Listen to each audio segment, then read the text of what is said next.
let's have a look at some examples of what you can do with a monolingual class. This class in particular will focus on Spanish speakers. So if you know the nationality of your students, this is a real advantage for you as the teacher, as it means that you can prepare some tasks before you even get into the class, before you know anything about the students.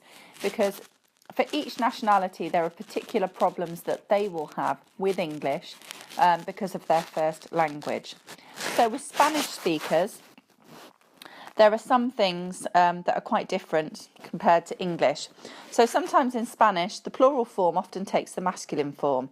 So this can cause quite a lot of confusion in Spanish, as the speakers do the same in English. So again, this is another point to try and reiterate to your learners that translation doesn't work. So if we look at some examples, in Spanish, madre is mother and padre is father. In Spanish, they join them both together and say los padres, okay, which takes the masculine form. But it's talking about mother and father. With another example would be hermano is brother, hermana is sister, and los hermanos is brothers and sisters. So they may translate los hermanos as brothers in English, referring to both the brother and the sister. Adjective word order can be quite different in Spanish as well. So if I was going to say, I have blue eyes, in Spanish they would say, I have eyes blue. So obviously I'll want interference, so there would need to be some practice here to stop them translating from their own language and using it how we do in English. Also the verb to be can have quite a lot of interference.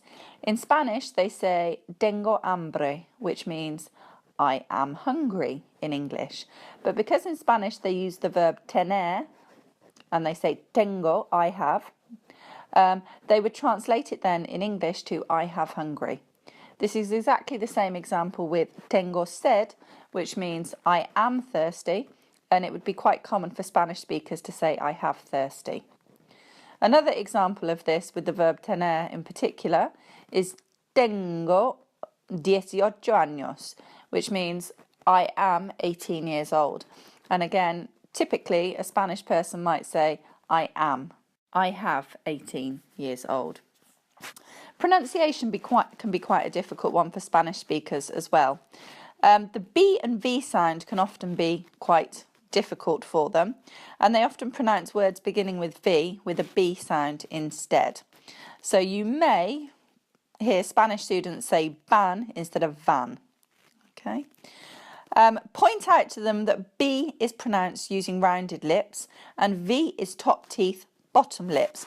So sometimes take some words in isolation with the V sound and get them to actively think why they're saying the words top teeth, bottom lips, top teeth, bottom lips, and get them to move their mouth in the correct way. So some example words would be very, vehicle, van, and vase. Now you try and repeat those words, consciously thinking top teeth, bottom lips, and it actually will work.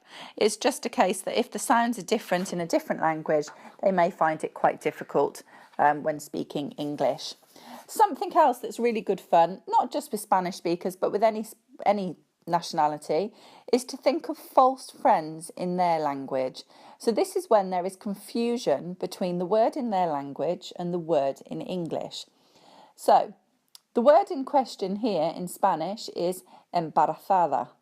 Embarazada in Spanish means pregnant and can often be confused with embarrassed in English.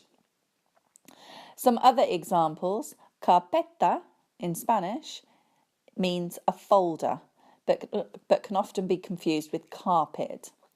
Libreria is actually a bookshop, but is very often confused with library. Then we've got carrera, which is actually a degree, so what they study, and this can be confused with career. Then we've got éxito, which in Spanish means success, but they often confuse it with exit in English. So a good idea, if you know the nationality of your students, is look up some false friends that they confuse quite often and have some sentences using the confused words incorrectly, and then go through them with them and think about the word in their language, the word in English and the different meanings to try and stop any confusion.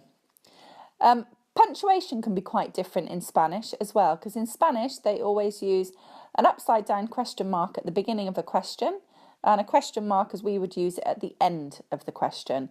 Obviously in English we only use the question mark at the end, so make sure you point that out. This is very similar to exclamation marks as well. If they were using exclamation marks in Spanish, they would use an upside down one at the beginning of the word and a normal exclamation mark as at the end of the word.